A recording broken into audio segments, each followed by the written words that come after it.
సాధించిన master minds. Investment విషయంలో మామగారు ఘన చరిత్ర ముఖ్యం అంటారు. ఈయన ప్రాధాన్యత మాత్రం అనుభవానికి, ఆదర్శానికి. ఆదికైతే ఆధునికతే ముఖ్యం. మరి అందరినీ సంతృప్తి పరచగలిగేది అగ్రిగోల్డ్ వెంచర్ మాత్రమే. అగ్రిగోల్డ్ ఫార్చ్యూన్ శ్రీ రణమండల ఆంజనేయ, ఆదోని, కర్నూలు జిల్లా. ఏంటి మీ ఓడు ఉద్యోగం చేయను వ్యాపారమే చేస్తాను అంటున్నాడంట? మా ఓడు చెప్పాడండి. అవును, నలుగురిలో నారాయణలా కాకుండా నలుగురికి ఆదర్శంగా ఉండాలనుకుంటున్నాడు. మరి పెట్టుకోవడం మా వాడి వ్యాపారం కోసమేగా నేను ఇన్నాళ్లు కపిల్ చిట్ ఫండ్స్ లో పొదుపు చేసింది. కపిల్ చిట్ ఫండ్ మీ కలలకు సాకారం. ఐపీసీసీలో సూపర్ విజ్ కి మాత్రమే ఆల్ ఇండియా ఫస్ట్ ర్యాంక్ వచ్చిందని గమనించ ప్రార్థన. Super viz Vijayawada. సాయి గారు, కొత్త ఇల్లు కొనబోతున్నాను. వావ్, నువ్వు కొనే ఇల్లు త్వరగా డెవలప్ అయ్యే ఏరియాలో ఉందా? అంటే అన్ని ఎమ్యూనిటీస్ ఉన్నాయా? పోనీ ఆ సంస్థ రెప్యుటేషన్, ఎక్స్పీరియన్స్, గవర్నమెంట్ పర్మిషన్స్ ఇలా ఇల్లు కొనడం కాదు, మంచి ఇల్లు కొను. ఒక్కసారి అగ్రిగోల్డ్ వెంచర్ కెళ్ళి చూడు.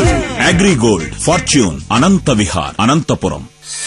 ఐపీసీసీలో సూపర్ విజ్ కి మాత్రమే ఆల్ ఇండియా ఫస్ట్ ర్యాంక్ వచ్చిందని గమనించ ప్రార్థన. Super viz Vijayawada. కళ్ళు చెదిరే థాయ్ అందాలు, మనసును దోచే చైనా లొకేషన్స్, అబ్బురపరిచే Japanese spots, children rides, adventurous rides అన్ని ఒకే చోట. ఎక్కడనుకుంటున్నారా? అగ్రిగోల్స్ హైలాండ్ లో. Come and enjoy AgriGold highland, NH5 పక్కన చిన్నకాకాని, గుంటూరు విజయవాడ హైవే. ఐపీసీసీలో సూపర్ విజ్ కి మాత్రమే ఆల్ ఇండియా ఫస్ట్ ర్యాంక్ వచ్చిందని గమనించ ప్రార్థన. Super viz Vijayawada.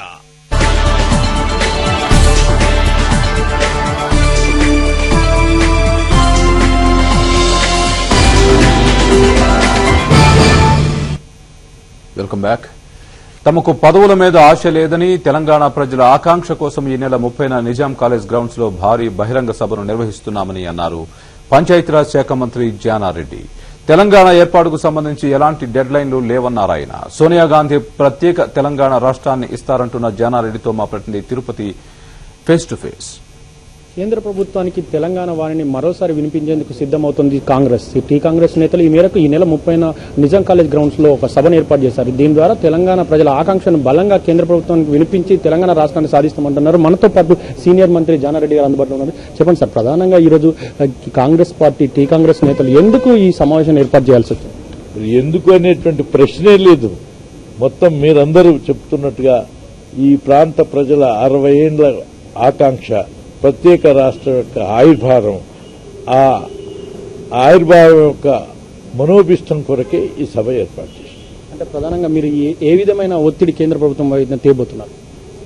నేతలు అప్పుడప్పుడు విజ్ఞప్తి చేయటమే కాదు, ప్రజలందరి యొక్క విజ్ఞప్తి అని చెప్పి ప్రజలందరి యొక్క మనోభిష్టానికి ఇది సంకేతం అని తెలియజెప్పటమే ఈ సభ యొక్క ముఖ్య ఉద్దేశం. ప్రధానంగా అంటే కాంగ్రెస్ పార్టీ నేతలు, టీ కాంగ్రెస్ నేతలు కేవలం పదవుల కోసమే ఇది చేస్తున్నారు. ఇంతకుముందు 2009 డిసెంబర్ 9న ఏదైతే తెలంగాణ రాష్ట్ర ప్రకటనను కాపాడలేకపోయారు, అనేక మంది విద్యార్థులు బలిదానాలు చేసుకున్న వాళ్ళను ఆత్మహత్యలు కూడా ఆపలేకపోయారు. ఇప్పుడేమో ఈ సభలు పెట్టి కేవలం రాజకీయ లబ్ధి కోసమైన ఆరోపణలు కూడా ఉన్నాయి. ఆ పార్టీలు కూడా అనేటువంటి వాళ్ళందరూ కూడా పదవుల్లో ఉన్నటువంటి వాళ్ళే. కానీ ఈరోజు మేము పదవుల కొరకే పరిమితమైనటువంటి వాళ్ళైతే 2 పర్యాయాలు రాజీనామా చేయటం ఎందుకు లేదు. 2000 సంవత్సరంలోనే 41 మంది మేము విజ్ఞప్తి చేస్తూ, ఆనాడు సోనియా గాంధీ గారు అధికారంలోనే లేదు, ఆ రోజు పార్టీ ఇస్తుందని కాదు, పార్టీనే లేదు కదా, అయినప్పటికీ మన పార్టీ తరఫున కేంద్ర ప్రభుత్వానికి చెప్పి ఒప్పించడానికి ప్రయత్నం చేయమని చెప్పి మేము తెలియజేసినటువంటి ఉదంతం. మరోవైపు సీమాంధ్ర నేతలు కూడా తాము కూడా రాష్ట్రాన్ని సమైక్యంగా ఉంచాలని సమావేశాన్ని ఏర్పాటు చేసుకునే సిద్దమవుతున్నట్లు తెలుస్తుంది. దీని మీద మీరు ఏ విధంగా స్పందిస్తారు? ప్రజాస్వామ్యంలో వారి అభిప్రాయాల్ని, వారి ఆలోచనని పరిష్కరించాల్సినటువంటి అధిష్టాన వర్గానికి తెలియజేయటంలో తప్పులేదు.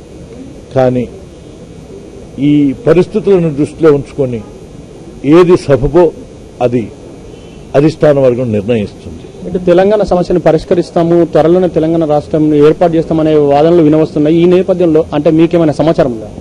మాకు అటువంటి